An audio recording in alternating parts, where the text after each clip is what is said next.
Sa mga natuklasan ng mga salandig at dalagit sa kabuuan ng plano ni Gregorio ay may mga hiyas pa pala na dapat kunin ito upang sa ganoon ay magawa niya ang kanyang mga plano para maidumina ang 6 na impluwensya ng 6 na pamilya.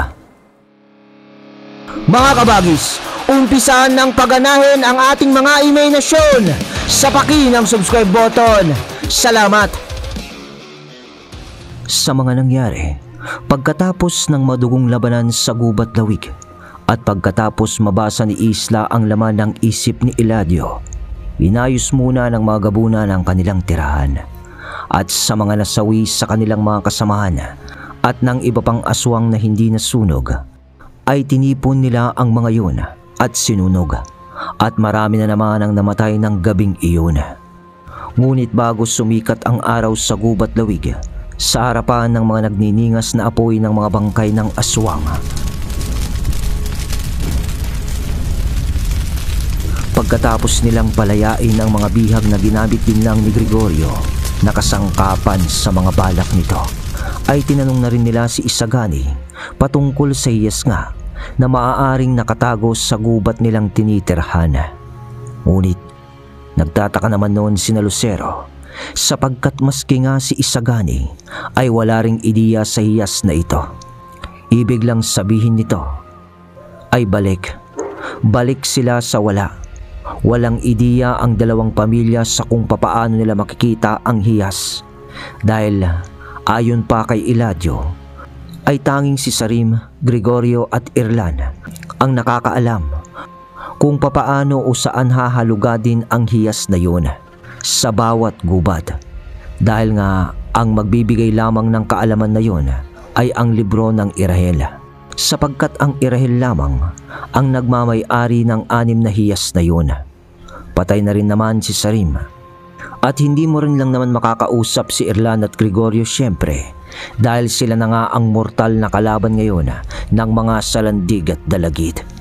Ngayon ay isa lang ang paraan para malaman kung paano makuha ang mga hiyas na yun, ang magsaliksik o ang magsiyasat. Kaya naman pagsikat na ng araw ay umuwi muna ang mga salandig at dalagit sa mansyon ng mga salandig upang doon na lamang magpahinga. Nang magkausap ang mag-ama ng masinsinan sa kung ano na ba talaga ang sitwasyon nila sa pagkakataong ito. Dahil sa mga nangyari ay parang nagiging mas komplikado pa ang kanilang sitwasyon.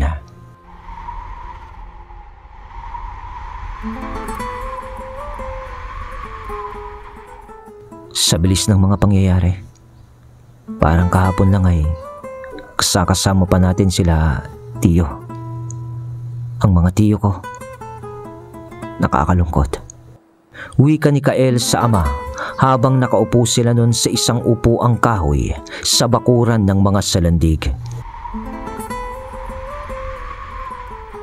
Oo nga anak, wala na ang mga kapatid ko. Parehas tayo ng nararamdaman ng kalungkutan. Pero alam mo, Kael, anak, sa bawat pagkawala ng mahal natin sa buhay, may isang mahalagang aral na itinuturo sa atin ito. Ang buhay ay parang ilog. Minsan ay tahimik, minsan ay magulo. Ngunit lagi itong umaagos, Kael, at nagpapatuloy. Pero ama, bakit kailangan nating masaktan? Bakit kailangan mawala pa ang mga taong mahalaga sa atin? Ay, anak, ang sakit ay hindi parusa kundi bahagi ng pagiging tao. Kung walang sakit, hindi natin mararamdaman ang tunay na halaga ng kasiyahan. Ang kabaliktaran dito, kagaya ng kung walang dilim, ay hindi mo rin malalaman na may liwanag. Ang buhay ay hindi laging tungkol sa kung ano ang meron tayo, kundi kung papaano natin pinapahalagaan ang bawat sandali kasama ang mga taong mahalaga sa atin. Pero parang napakalabo pa rin ng lahat. Ang dami na nating hindi alam. Hindi ko nga alam kung paano tayo makakausad mula rito, ama. Huwag kang mag-alala. Kaya andito pa nga tayo, anak. Dahil ang bawat hakbang natin, kahit maliit, ay isang hakbang papunta sa liwanag. Sa ngayon ay magpahinga muna tayo. Ang katawan at isipan ay kailangan maging handa para sa mga darating na araw. At tandaan mo, Kael, hindi natin kailangang malaman ang lahat sa isang iglap. Ang mahalaga ay ang patuloy na paghahanap ng kasagutan sa mga tanong sa ating layunin. Salamat, Ama. Siguro nga'y hindi pa panahon para sa lahat ng sagot. Pero habang magkasama tayo, habang may layunin tayo, siguro ay kakayanin nating lampasan ito. Yan ang gusto kong marinig, anak. Tandaan mo, hindi tayo nag-iisa sa laban na ito. May pamilya pa tayong umaasa sa atin. At may mga alaala ng mga nawala na nagbibigay lakas sa atin. Ang sakripisyo ng mga tiyo mo ay hindi masasayang. Opo, Ama. Hindi ko bibitawan ng tiwala sa ating Ama sa langit at sa ating pamilya. Alam ko balang araw ay makikita rin natin ang kaliwanagan sa lahat. Habang nag-uusap ang mag-ama, unti-unting gumagaan ang bigat ng kanilang damdamin. At dito nga sa bakuran ng mga salandig ay muling bumalot ang katahimikan. Ngunit ang katahimikan na naiyon ay puno ng pag-asa at panibagong lakas.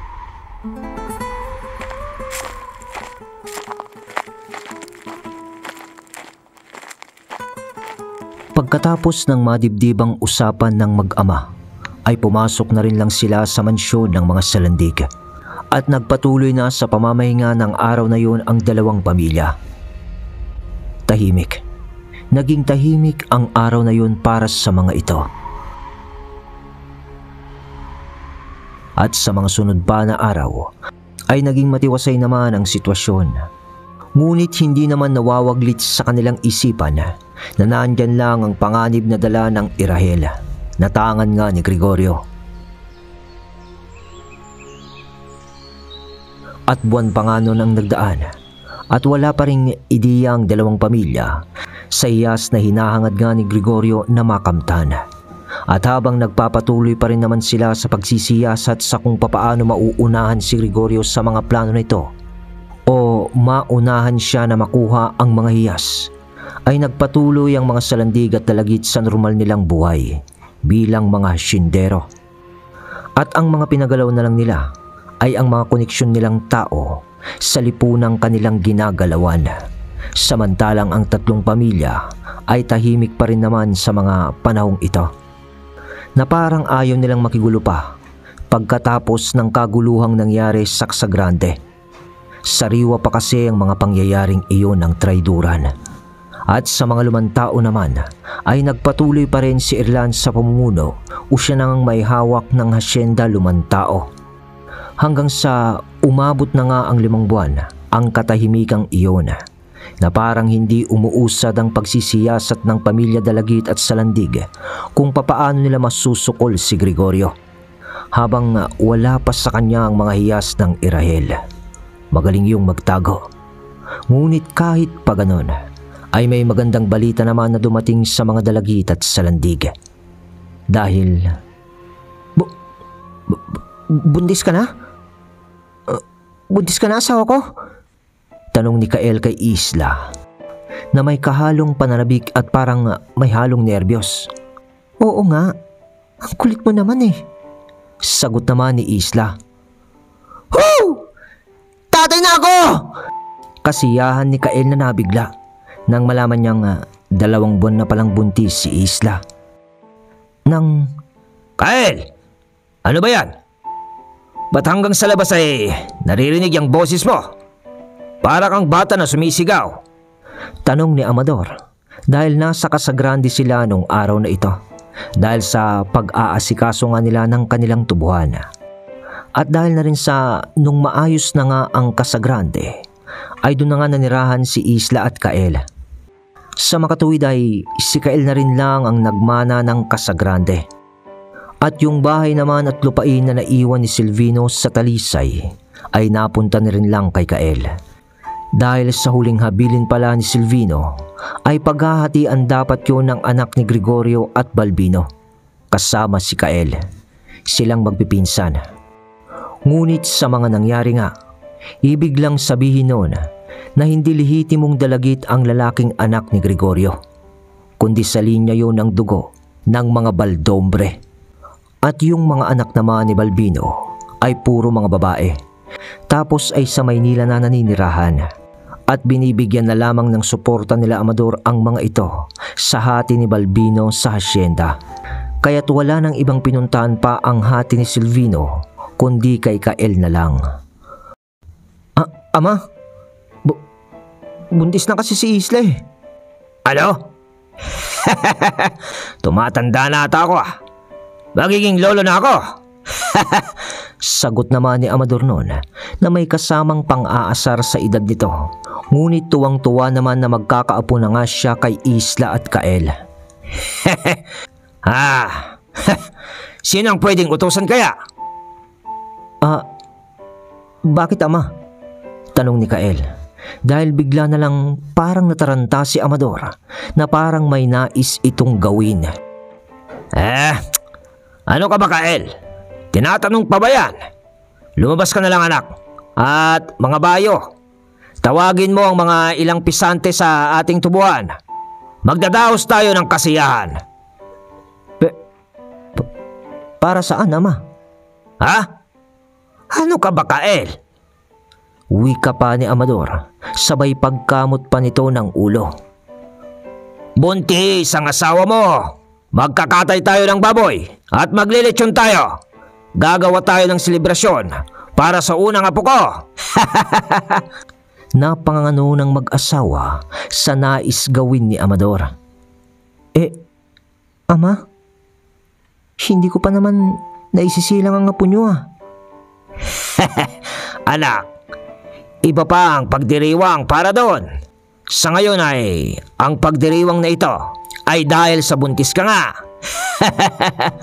Tawa pa ni Amador noon habang parang wala lang sa kanya na bigla na lang magdaraos dahil lang sa buntis nga si Isla. Hindi na naimik noon ng mag-asawa dahil sa inintindi na lang nila na siguro ay sobrang galak na galak lang si Amador na magkaapo. Kaya ganun na lang ang naging reaksyon nito. Kaya hindi na umimik noon ang mag-asawa. Isipin mo na lang Isla na hindi naman kasi natuloy ang sabugan nung pagdating mo dito sa Casagrande. Kaya ito na rin lang yon. Dagdag pa ni Amador.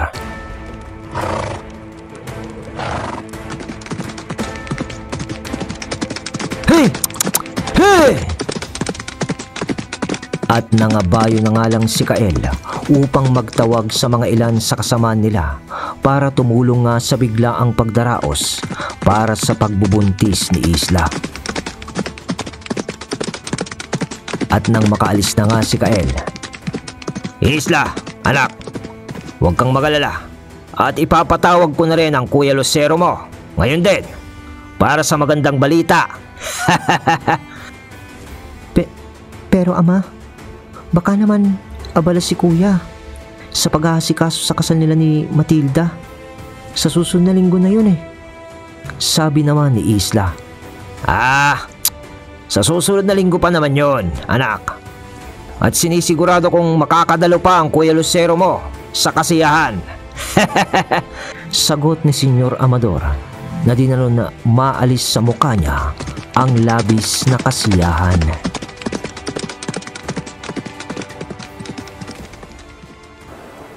Sa pagbanggit naman ni Isla ng kasal na pinaghahandaan nga nila Lucero at ni Matilda,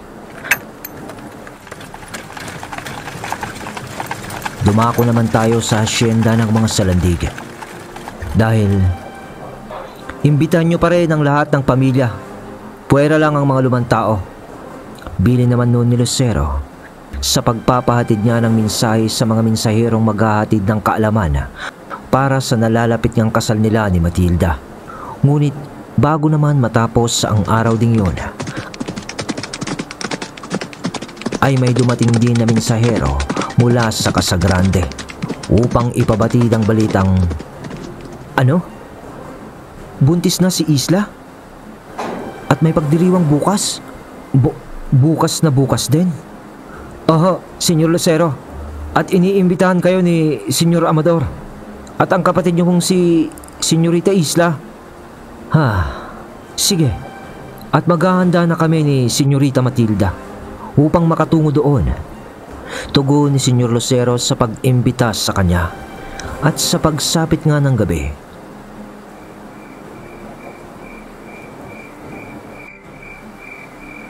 ay lumipas na ang mga oras. Kinaumagahan sa kasagrande ng mga dalagit ay nag-umpisa na nga ang kasiyahan sa parang nito, kung saan matatanaw mo ang kalupaan ng mga dalagit.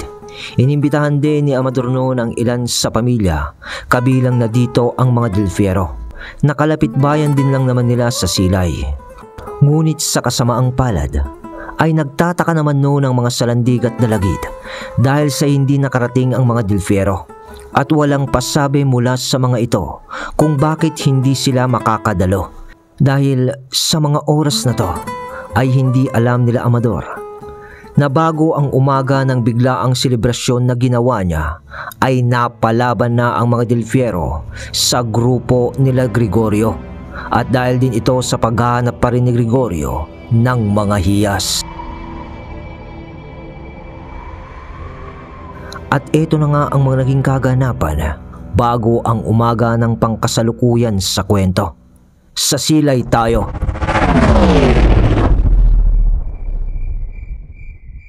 Gabi ng oras na yun, nang naramdaman ni Don Alejandro na nabulabog ang mga espiritual na insekto nila na nagbabantay sa palibot ng kanilang bakuran. Gumising kayo! Gumising kayo mga anak! Pinasok tayo ng mga lalang! Gising na sigaw ni Don Alejandro sa mga anak nito, pero ang hindi pa nila alam ay ang pangkat na ni Gregorio ang umaatake ng kasalukuyan sa kanila.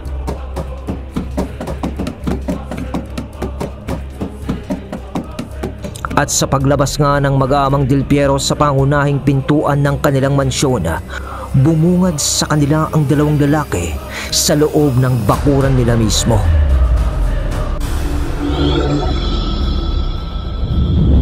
At yun ay walang iba kundi si Erlan Lumantao at Gregorio Baldombre, na nooy nasa anyo na o gamit nito ang karunungan ng Irael. Magandang gabi, Don Alejandro. Wika agad ni Gregorio sa garalgal nitong boses.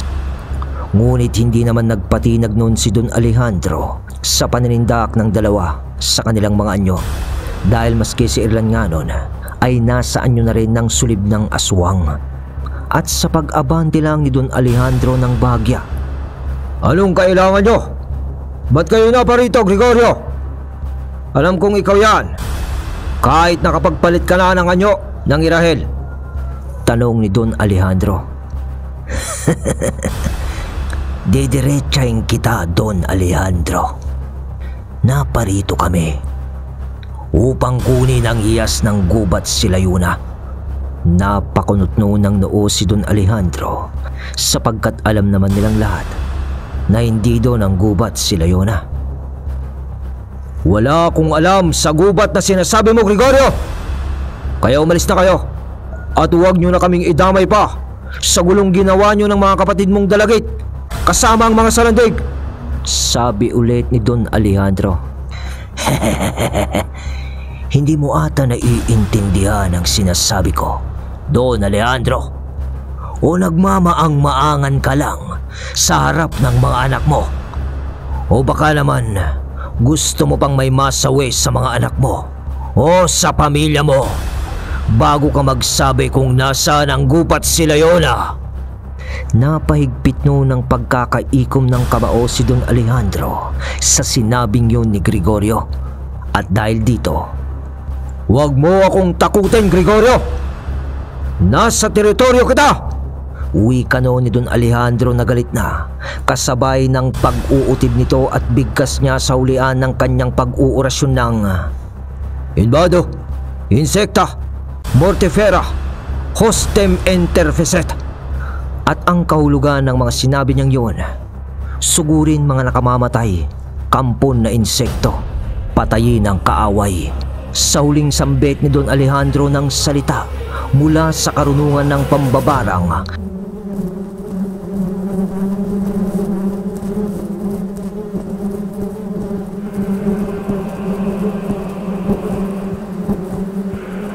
ay halos matakpan na noon ang liwanag ng buwan sa dami ng mga insektong lumilipad galing sa kawalan, at papaatake na ang mga insektong ito kay Irlan at Gregorio. Sabay sigaw ni Don Alejandro ng mga kadagang, "Mga alok!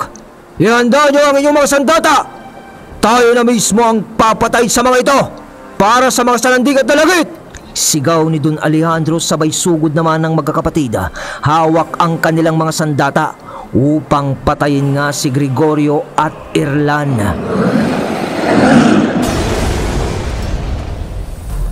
Alright, yun mga kabagis ko. Bale, eto na nga ang umpisa ng yugto ng mga hiyas. Bale, ituloy natin to bukas.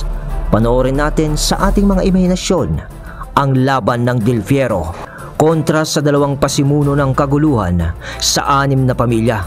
Salamat sa suportang tunay.